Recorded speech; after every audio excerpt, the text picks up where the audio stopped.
तर नमस्ते मित्रांनो, आज आपण सेकंड चॅप्टर बघणार आहे मॅथ्स मधला क्वाड्रॅटिक इक्वेशन्स। या अगोदरच्या चॅप्टर मध्ये आपण लिनियर इक्वेशन बघितले। लिनियर इक्वेशन आणि क्वाड्रॅटिक इक्वेशन यामध्ये फरक काय आहे बघा, व्यवस्थित समजून घ्या। लिनियर इक्वेशन मध्ये दोन व्हेरिएबल्स होते, x आणि y, तर क्वाड्रॅटिक इक्वेशन मध्ये इथे एकच व्हेरिएबल आहे x, हा त्याचा स्टँडर्ड फॉर्म आहे। आणखी एक विशेष क्वाड्रॅटिक इक्वेशनचं असं असतं की त्याच्यामध्ये त्याच्या व्हेरिएबल्सचा जो पॉवर आहे, मॅक्सिमम पॉवर ऑफ व्हेरिएबल हा 2 असतो। 2 पेक्षा मोठं पॉवर त्याचा नसतो, म्हणजे एक्स स्क्वेअर ही मॅक्सिमम मोठी टर्म असू शकते, एक्स क्यूब नसू शकते। ठीक आहे, ज्या वेळेस एक्स स्क्वेअर ही टर्म असेल त्याच वेळेस ते इक्वेशन क्वाड्रॅटिक इक्वेशन असतं।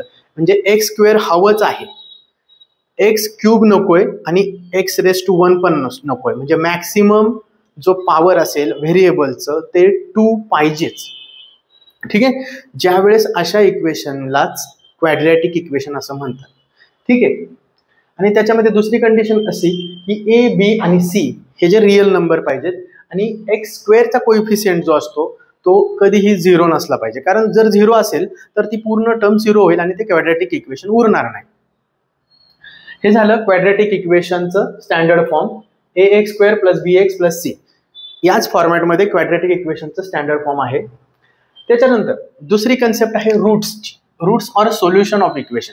बघा, रूट्स किंवा सोल्युशन ऑफ इक्वेशन जर म्हटलं तर काय, तर आपलं क्वाड्रॅटिक इक्वेशन जे ह्या फॉर्मॅटमध्ये आहे, तर ज्या व्हेरिएबलच्या ज्या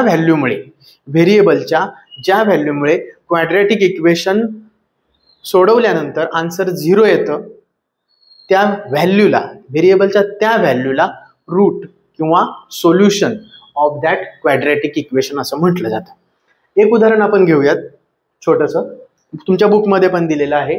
तर इथे बघा, हे एक क्वाड्रॅटिक इक्वेशन दिले, कोणतं, x square plus 5x minus 6। पहिल्यांदा बघा, हे क्वाड्रॅटिक इक्वेशन आहे का, तर आहे। कसं काय, कारण मॅक्सिमम पॉवर 2 इथे आहे आणि आपल्या स्टँडर्ड फॉर्म मध्ये इक्वेशन आहे, म्हणजे x square plus 5x minus c, minus असू द्या प्लस असू द्या, म्हणजे ax square plus bx minus plus c is equal to 0। या फॉर्मॅटमध्ये आपलं हे इक्वेशन आहे। आता या ठिकाणी आणखीन एक गोष्ट महत्वाची आहे, एक्सचा कोइफिशियंट a, तर a ची व्हॅल्यू काय मित्रांनो, या इक्वेशन मध्ये a ची व्हॅल्यू 1 आहे, बरोबर। ज्यावेळेस इथं कोइफिशियंट दिलेला नाहीये त्यावेळेस त्याचा कोइफिशियंट 1 असतो। कोणत्याही वेळेस एक्स स्क्वेअरचा पुढे कोणता नंबर आहे का, नाहीये, तर तो नंबर 1 आहे। म्हणून या ठिकाणी या इक्वेशन मध्ये दिलेल्या a ची व्हॅल्यू 1 आहे। तर मित्रांनो, b ची व्हॅल्यू काय आहे, याला आणि याला कम्पेअर करा, b ची व्हॅल्यू येते 5, बरोबर। आणि c ची व्हॅल्यू काय येणार मित्रांनो, या ठिकाणी c ची व्हॅल्यू येणार 6 नाही तर -6, कारण आपल्या स्टँडर्ड फॉर्म मध्ये c प्लस मध्ये दिला आहे आणि या ठिकाणी ते मायनस मध्ये दिला आहे, त्यामुळे c ची व्हॅल्यू -6च येणार। हे एक गोष्ट लक्षात घ्या। त्याच्यानंतर आपल्याला रूट फाइंड करायचे। रूट फाइंड करण्यासाठी एक्स ची व्हॅल्यू त्यांनी काय दिली आहे, -6, आणि त्यांनी असं विचारलंय की x इज इक्वल टू -6 हा रूट आहे का नाही, हा व्हेरीफाय करायचं। कसं करणार, मग आपण काय करूयात, let's put this value of x in equation. कुठली, ही व्हॅल्यू आहे x ची -6, ती आपण इक्वेशन मध्ये पुट करून बघू। जर इक्वेशनची व्हॅल्यू 0 येत असेल तर असं समजायचं की -6 हा या इक्वेशनचं रूट आहे किंवा या इक्वेशनचं एक सोल्युशन आहे। काय होतं आपलं इक्वेशन होतं x square plus 5x minus 6 is equal to 0। या स्वरूपामध्ये ते लिहून घेऊया किंवा आपण त्याची व्हॅल्यू काढूया। ठीक आहे, एक्सच्या ऐवजी -6 आणि त्याचा स्क्वेअर, पुन्हा 5 आहे तसा आणि एक्सच्या ऐवजी -6 आणि परत -6। फक्त एक्सच्या बद्दल आपण -6 ही व्हॅल्यू घेतली, कारण आपण काय चेक करतोय की एक्स ची व्हॅल्यू -6 घेतली तर इक्वेशनची व्हॅल्यू 0 येते का, आणि जर 0 आली तर -6 हा त्या इक्वेशनचं रूट आहे। बघा पुढे सोडवूयात आपण. -6चा स्क्वेअर काय होतो मित्रांनो, -6चा स्क्वेअर होतो 36. कारण मायनस स्क्वेअर कधी नसतो, स्क्वेअर नेहमी कोणत्याही नेगेटिव्ह टर्मचा स्क्वेअर नेहमी पॉझिटिव्हच असतो. म्हणजे 36 हा या ठिकाणी स्क्वेअर येईल -6चा, प्लस याची काय किंमत येणार 5 × -6 ही येणार -30 राईट. आणि इथं -6. बघा मित्रांनो 36 प्लस हे प्लस साईन जाणार. आता मित्रांनो जर हा ब्रॅकेट सॉल्व्ह करतोय आपण तर प्लस आणि मायनस साईन ब्रॅकेटच्या बाहेर आल्यानंतर मायनस होईल आणि 30 होईल इथं, आणि हे -6 आहे तसं. -30 आणि -6 याची व्हॅल्यू काय येणार मित्रांनो, याची व्हॅल्यू येणार 36 इथं आहे तसं, आणि याची व्हॅल्यू येते -36. कारण ऍडिशन होणार आणि कॉमन जे साईन आहे दोघांचं ते या ठिकाणी देते. तर सरळ आहे 36 × 36 -36 याची व्हॅल्यू येणार 0. म्हणजे x ची व्हॅल्यू -6 पुट केल्यानंतर इक्वेशनचं आन्सर 0 येतं. मग आपण काय म्हणू शकतो की -6 इज द रूट और solution of given equation, right? Okay. म्हणजे आपल्याला या ठिकाणी आता काय कळालं की स्टँडर्ड फॉर्म लक्षात ठेवायचा आहे. हा जो स्टँडर्ड फॉर्म आहे तो लक्षात ठेवायचा आहे, आणि त्यानंतर रूट ही काय कन्सेप्ट असती हे एक लक्षात ठेवायचं आहे. आणि याच्यावरच आधारित आपण प्रॅक्टिस सेट 2.1 पाहणार आहोत. तर बघा आता सुरू करूयात आपण प्रॅक्टिस सेट 2.1. तर पहिला प्रश्न आहे write any two quadratic equation. पहिल्यांदा क्वाड्रॅटिक इक्वेशन काय ते आपण पाहिलंय. क्वाड्रॅटिक इक्वेशन म्हणजे कोणत्या फॉर्ममध्ये इक्वेशन असतं, ax² + bx + c = 0 या फॉर्ममध्ये इक्वेशन पाहिजे बस. मग कोणतेही लिहू शकतो ना आपण, a b आणि c हे कोणतेही रिअल नंबर घेऊन 2 क्वाड्रॅटिक इक्वेशन आपण लिहू शकतो. तर फर्स्ट क्वाड्रॅटिक इक्वेशन लिहूया, काही पण घ्या तुम्ही. 3x² + 2x + 5 = 0 घेऊ शकतो ना. त्याच्यानंतर फक्त कंडिशन काय आहे, मॅक्सिमम पॉवर 2 पाहिजे आणि एक्सचा कोएफिशियंट 0 नसला पाहिजे. 5x²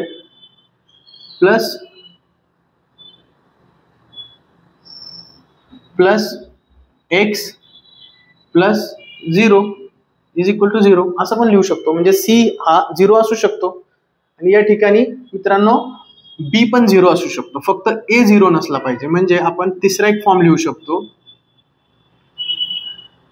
5x² प्लस याचा कोएफिशियंट जर 0 झाला तर ही पूर्ण टर्म निघून जाईल, आणि हे इक्वेशन सुद्धा क्वाड्रॅटिक इक्वेशन होतं, कारण मॅक्सिमम पॉवर x² आहे. हीच कंडिशन आहे फक्त त्याच्यामध्ये. ठीक आहे, असं काही सांगितलं नाही. x ची टर्म नसेल तरी चालू शकतं, म्हणजे हे देखील क्वाड्रॅटिक इक्वेशन असू शकतं. बघा या ठिकाणी आता सेकंड क्वेश्चन आहे, decide which of the following are quadratic equation.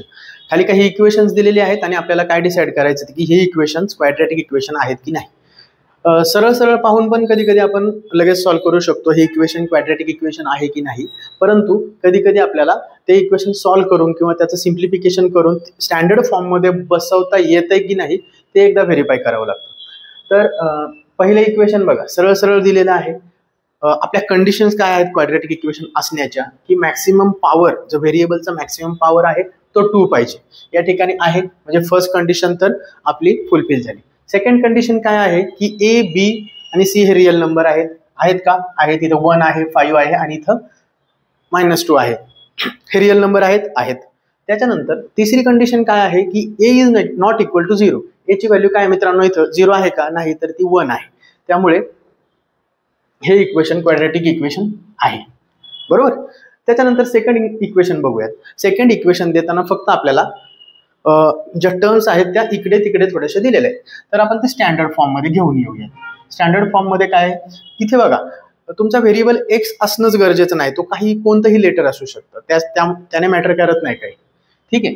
तर वाय स्क्वेअर हा जर 5y इकडे आला, इक्वेशन इक्वल टू साईनच्या जर पलीकडे आला तर त्याचं साईन ऑब्विसली बदलल, म्हणजे काय होईल -5 आणि -10चे काय होईल +10 आणि इकडे काय राहील 0.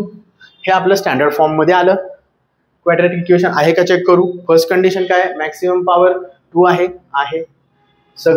जे ए बी आणि सी च्या व्हॅल्यू आहेत त्या रिअल नंबर आहेत का, आहेत. त्याच्यानंतर ए इज नॉट इक्वल टू 0 असं सांगितलं आहे. तर ए इथं वाय स्क्वेअरचा कोइफिशियंट म्हणजे ए असतो, तर तो आपला इथे 1 आहे म्हणजे 0 नाहीये. तर तिन्ही कंडिशन फुलफिल झाल्या, त्यामुळे हे सुद्धा आपलं इक्वेशन क्वाड्रॅटिक इक्वेशन आहे मित्रांनो. बघा या ठिकाणी थर्ड इक्वेशन थोडंसं कॉम्प्लिकेटेड दिलंय आपल्याला, की इथे वाय जो आहे तो डिनॉमिनेटर मध्ये दिलेला आहे. तर याच्यामध्ये काय करायचं आपण बघूया, ट्राय करून की क्वाड्रॅटिक इक्वेशन आहे की नाही.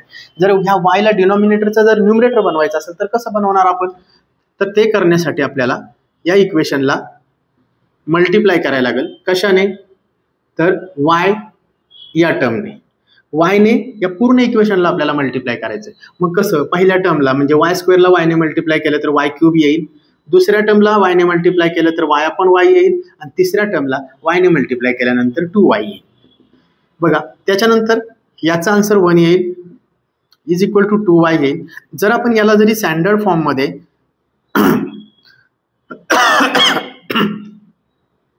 जर याला स्टँडर्ड फॉर्म मध्ये कन्वर्ट करायचं जरी घेतलं तर वाय क्यूब हा 2y इकडे आला तर मायनस झाला मित्रांनो, -2y + 1 आणि इकडे राहिला 0.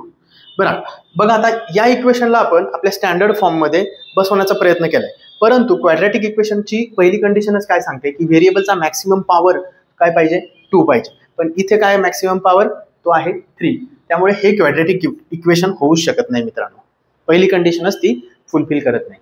तर आपल्याला नेक्स्ट फोर्थ वाला तुम्ही सोडवा, आपण फिफ्थ वाला घेऊयात. फिफ्थ मध्ये काय दिलंय बघा मित्रांनो, फिफ्थ मध्ये आपण ह्या इक्वेशनला पाहून आपण असं डिसाईड करू शकत नाही की हे क्वाड्रॅटिक इक्वेशन आहे की नाही. तर त्यासाठी आपल्याला ते सॉल्व्ह करणं गरजेचं आहे, त्याचं सिम्प्लिफिकेशन करणं गरजेचं आहे. यात 2 टर्म दिल्यात m+2 आणि m-5. तर m हा व्हेरिएबल दिलेला आहे. या ठिकाणी काय करायचं, यांचं या 2 ब्रॅकेटचं मल्टिप्लिकेशन आहे, ते मल्टिप्लिकेशन आपण करून घेऊया. बघा हे मल्टिप्लिकेशन करताना यातल्या पहिल्या ब्रॅकेटच्या प्रत्येक टर्मने दुसऱ्या ब्रॅकेटच्या प्रत्येक टर्मला मल्टिप्लाय करायचं. म्हणजे कसं,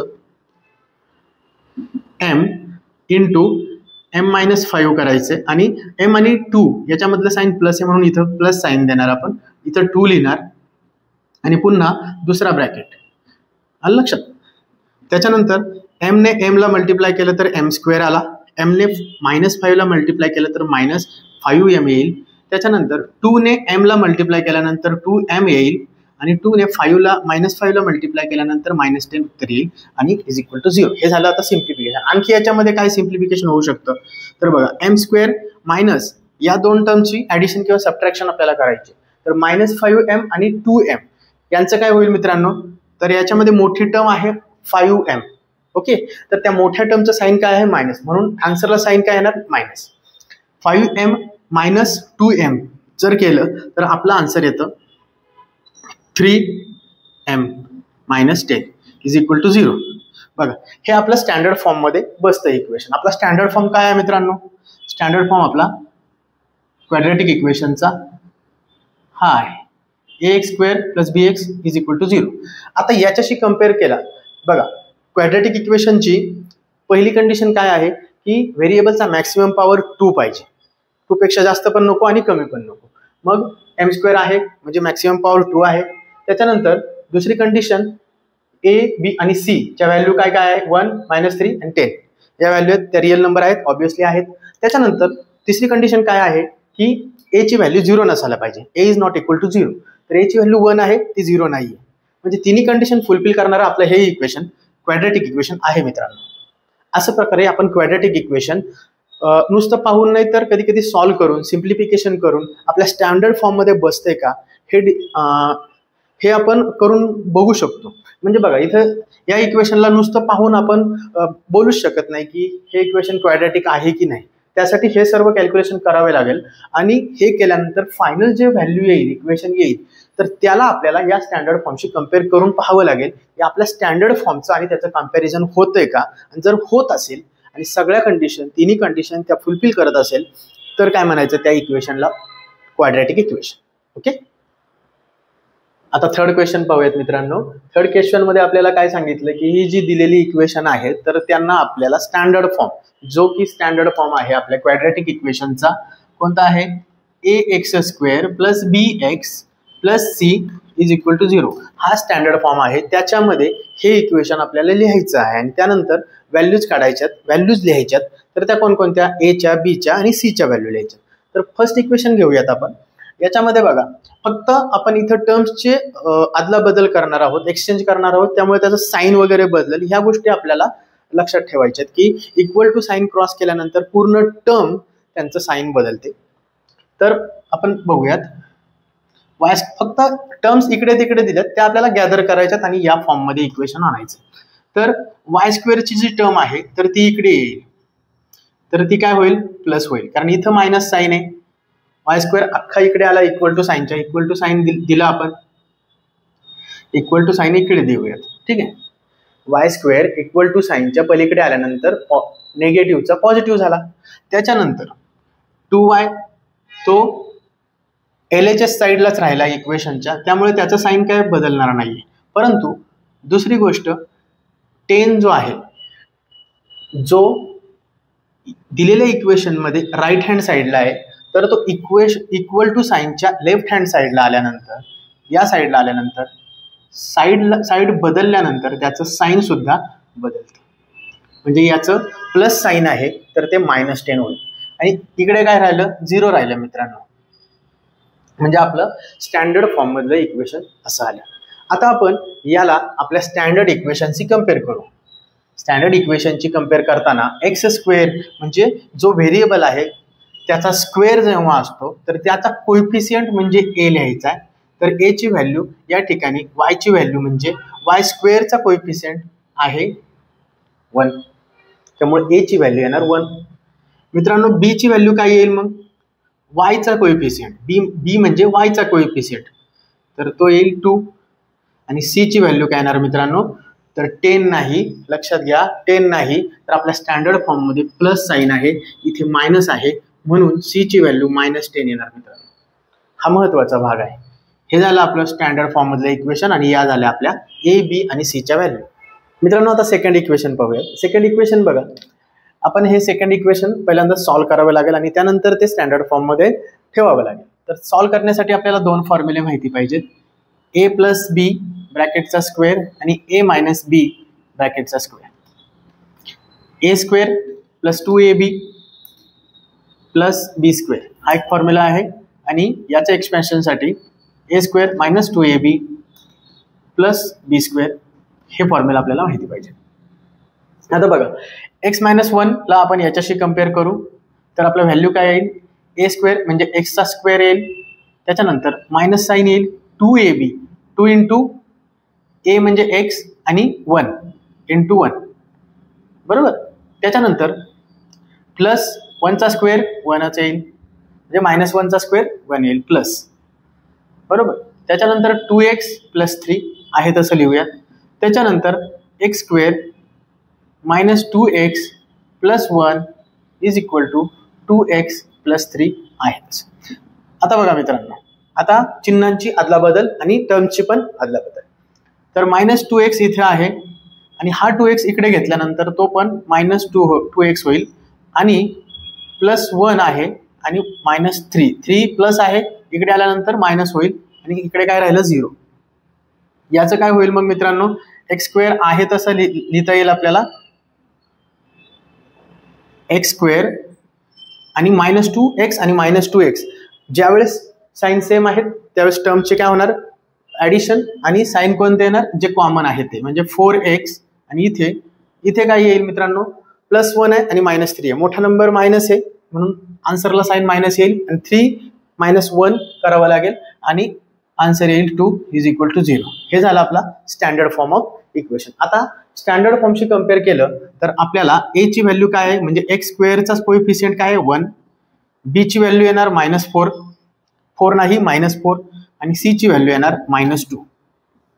हे झाले a, b आणि c च्या व्हॅल्यू. आता मित्रांनो आपण थर्ड इक्वेशन पाहूयात. थर्ड इक्वेशनला आपण स्टँडर्ड फॉर्ममध्ये कसं करायचं ते पाहूया. थर्ड इक्वेशनमध्ये काय दिलंय बघा, एक्स स्क्वेअर आहे तसं लिहिला, 5x पण काय करू शकत नाही, त्याला आहे तसं लिहिला. आता फक्त इथं मायनस आहे आणि प्लस मायनस आणि ब्रॅकेटमध्ये 3 - x दिले. तर मायनस साईन आपण ब्रॅकेट सोडवून घेऊयात. ब्रॅकेट सोडवल्यानंतर जर ब्रॅकेटच्या बाहेर मायनस साईन असेल तर आतील प्रत्येक टर्मच्या साईन चेंज होतात. म्हणजे +3चं होणार -3 आणि -xचं होईल +x. बरोबर. एक जरी चिन्ह चुकलं मित्रांनो तर ABCच्या व्हॅल्यू पूर्णपणे चुकतील आपल्या. त्यामुळे नीट लक्ष द्या. एक्स स्क्वेअर आहे तसं प्लस 5x आहे तसं. आता ह्या एक्सला आपण या बाजूला घ्यायचं लेफ्ट हँड साईडला, तर त्याचं साईन काय होईल -x आणि त्याच्यानंतर -3ला आपण परत इक्वल टू चिन्हाच्या या बाजूला आणलं तर +3 होईल आणि इकडे काय उरल मित्रांनो 0. त्याच्यानंतर हे इक्वेशन काय होईल, एक्स स्क्वेअर आहे तसं या टर्मचं काय होणार 5x - x म्हणजेच काय होईल +4x. बरोबर. आणि +3 आहे तसं 0. आता हा झाला आपला स्टँडर्ड फॉर्म मधलं क्वाड्रॅटिक इक्वेशन. आता स्टँडर्ड फॉर्मशी आपण कम्पेअर करून ए, बी आणि सीच्या व्हॅल्यू लिहू शकतो. एची व्हॅल्यू म्हणजे एक्स स्क्वेअरचा कोइफिशियंट, इथे काही दिलेलं नाहीये म्हणजे 1 आहे. आणि बी ची व्हॅल्यू म्हणजे एक्सचा कोइफिशियंट तो आहे +4 म्हणजे 4 आणि सी ची व्हॅल्यू +3 म्हणजे. आता आपण डायरेक्ट फिफ्थ वालं इक्वेशन घेऊयात. बाकीचे फोर्थ आणि बाकीचे तुम्ही प्रयत्न करा स्वतः. तर फिफ्थ इक्वेशन मध्ये कसं दिलंय बघा, पी हा व्हेरिएबल दिलाय आणि असं ब्रॅकेटमध्ये काही टर्म दिली आहे आणि पी ब्रॅकेटच्या बाहेर दिलाय. याचं पुन्हा आपण सिम्प्लिफिकेशन करू. सिम्प्लिफिकेशन करून स्टँडर्ड फॉर्म मध्ये इक्वेशन लिहिता येते का हे पाहायचंय. तर इक्वेशन काय बनल, तर पी ने मल्टिप्लाय करायचंय ब्रॅकेट मधल्या प्रत्येक टर्मला, म्हणजे पी ने 3 ला मल्टिप्लाय केल्यानंतर 3p होईल. बरोबर. आणि पी ने इथं प्लस साईन, पी ने 6p ला मल्टिप्लाय केलं तर 6p × p म्हणजे पीचं काय होणार आहे स्क्वेअर होणार आहे इज इक्वल टू -5 होणार आहे. त्याच्यानंतर आता 6p स्क्वेअर आपण स्टँडर्ड फॉर्म मध्ये घ्यायचं आहे, त्यामुळे स्क्वेअर वाली टर्म आपल्याला सुरुवातीला घ्यावी लागेल आणि नंतर 3p ची टर्म घ्यायची आणि -5 जो इक्वेशनच्या राईट हँड साईडला आहे तो लेफ्ट हँड साईडला घ्यायचा आहे. तर त्याचं पण साईन मायनसचं प्लस होईल आणि इकडे काय उरेल मित्रांनो 0 उरेल. हा आला आपला standard form of quadratic equation. आता याला कम्पेअर केलं आपण याच्याशी स्टँडर्ड फॉर्मशी, तर आपलं ए म्हणजे पी स्क्वेअरचा कोइफिशियंट काय आहे मित्रांनो 6 आहे. बी म्हणजे पीचा कोइफिशियंट आहे 3 आणि सी म्हणजे कॉन्स्टंट टर्म ही आहे +5 म्हणजे 5. हे झाल्या ए, बी आणि सीच्या व्हॅल्यूज.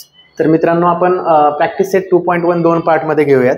हा झाला पहिला पार्ट आणि नेक्स्ट पार्टमध्ये उरलेले आपण प्रॉब्लेम सोडूयात. ठीक आहे.